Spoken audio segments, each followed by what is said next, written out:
I do not know who a Burke colon is. Probably spam. All right, you asked him. I'm answering.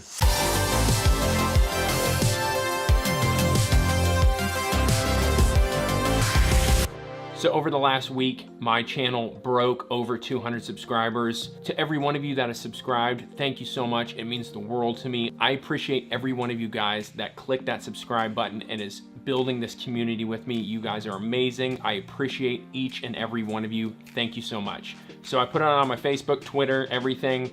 Questions, hit me up. Let's do a Q&A session. You guys put a whole bunch of questions on there, so let's get to it. Top 3 pieces of gear if money was not an issue. All right, 3 pieces of gear. Sound, lighting, camera. So sound, I'm definitely gonna go with probably the Rode Lav system that I can just link into any camera, because I'm not gonna be able to have an actual sound setup because if I only got 3 pieces of gear, I'm getting ahead of myself. Lighting, I would probably go with 300D or a Kino Flow. Haven't really decided between those two. It depends on the job you're doing.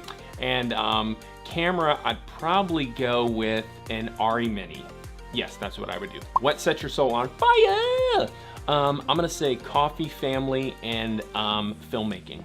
All right, rapid fire questions. This is from James. Dang, hit me with 4 of them.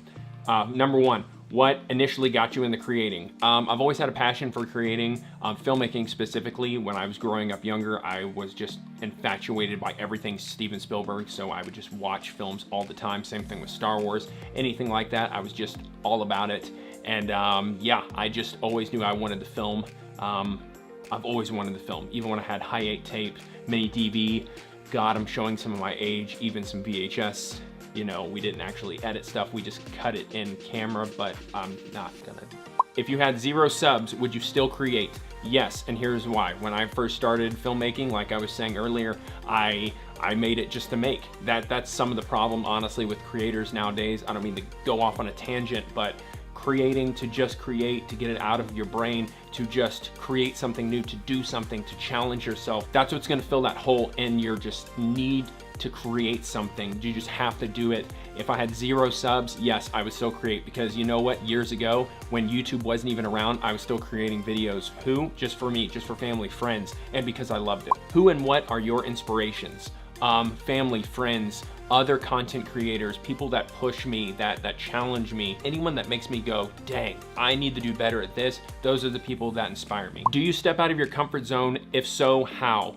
Every time I'm on a film set, anytime I'm creating a video, there's always something that is pushing me out of my comfort zone. Specifically, if I'm on a job, I have a set list, I have a plan, I have a schedule, but every time that I show up on that set, I know something's gonna go wrong, something's gonna change. So I have to step out of that box. YouTube specifically, stepping out of that box and that comfort zone is vlogging in public. I hate it. I hate it, I hate it, I hate it. I have no problem making people laugh. I have no problem being weird. I'll walk up to someone and smell their hair just to freak them out, you know? Can't really do that nowadays because you'll get maced. Yeah, I should probably stop doing that. But that's something that steps me out of my comfort zone. Filming, vlogging in public, doing things like that, that's how I get out of my comfort zone. And each time I do it, it makes it a little bit easier, and I just don't care. What is your ultimate goal with the channel? That is a great question.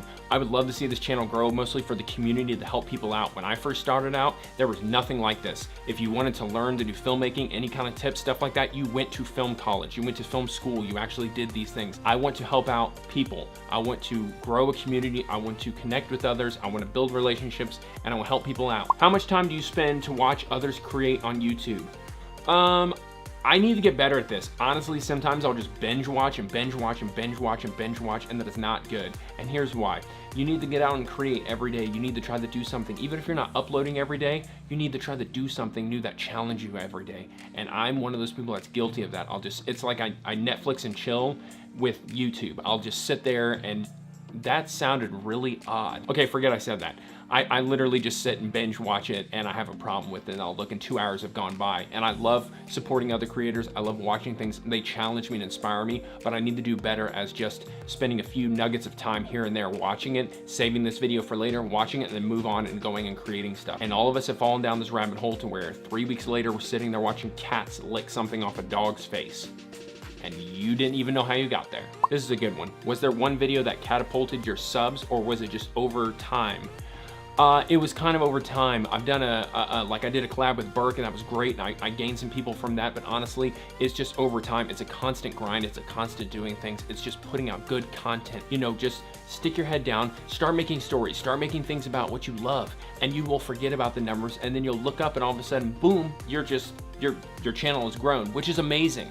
What are your weaknesses and strengths if it comes to creating/shooting, and how are you planning to improve it? My strengths has always been thinking on my feet, just quick creativity, just being able to fix something on the spot. Weakness has been not being able to trust people, specifically if I was on a big set and I was around other people, and I realized I had to step back and just let the team do what the team was supposed to do. If I was DPing and someone else was directing, they need to direct and I need to DP. I don't need to be doing everything. If we have a sound guy, let the sound guy do his job. That's the things that I think everyone struggles with, and sometimes you have to just step back and go, it's okay, I've got a team. For people that are one-man band things, that's a little bit different, but for me specifically, that's where I was struggling the most. All right, so this is a good question. So pretty much everyone and their mother is wanting to know, when am I switching from Canon to Sony?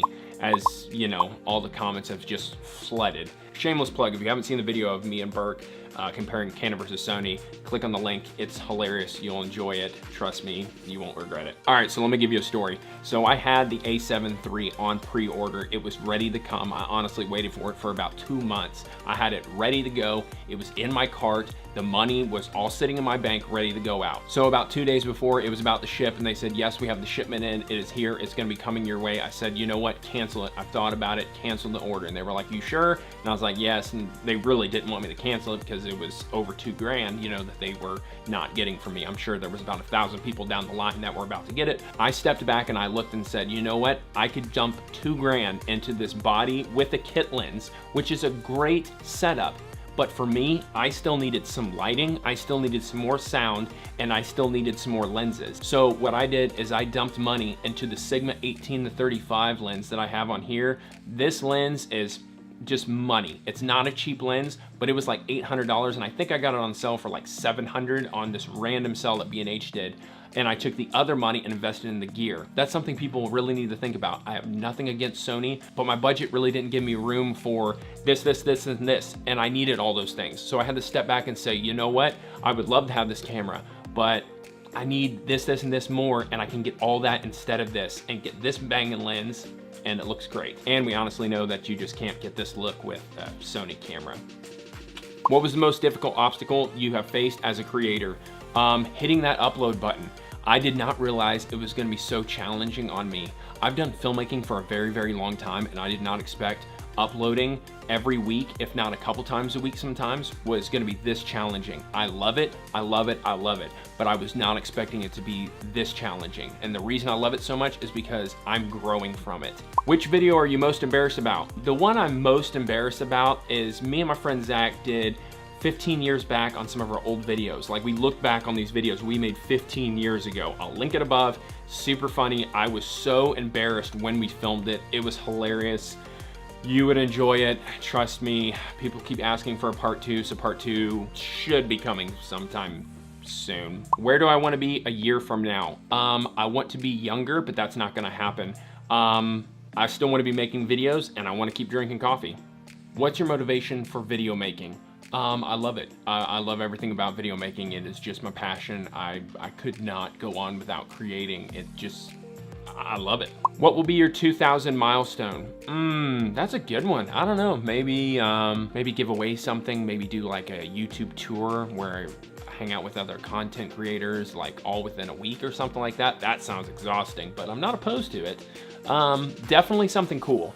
Boom, done. That's it. I know this is a little bit different, but hey, celebrating 200 subscribers. If you haven't already, click that subscribe button. I would greatly appreciate it. Let's see what we're gonna do when we hit 300. And yeah, give me a thumbs up, drop a comment below. I will see you guys later. I'm out.